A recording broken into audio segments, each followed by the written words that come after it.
If you're seeing a 23 to 24 degree Fahrenheit Delta T on your HVAC system, it's a red flag that something's off with your airflow and cooling efficiency. So, first things first, check your air filters because clogged filters are the usual suspects for low airflow. Next, take a look at your registers and vents. Make sure they're fully open and not blocked by furniture or dust buildup. The blower motor is another key player, so listen for weird noises or weak airflow that could mean it's struggling or worn out. Also, inspect the evaporator coil.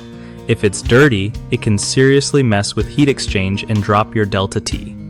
Don't forget to check your thermostat settings to ensure they're accurate and not causing the system to run inefficiently.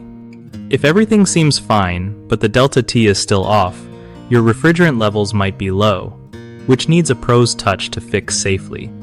Lastly, make sure your ductwork isn't leaking or damaged, as that can kill your system's performance without you realizing it. One of the biggest mistakes people make when dealing with HVAC Delta T issues is ignoring airflow problems, which usually start with dirty filters or blocked vents. Cleaning or replacing these can often fix the problem fast. Another common mistake is overlooking the condition of the blower motor. If it's not running right, no amount of thermostat tweaking will help, so get it checked or replaced if needed. Lastly, many folks forget that dirty evaporator coils can seriously impact Delta T readings. Regular maintenance to clean coils keeps your system running smooth and efficient.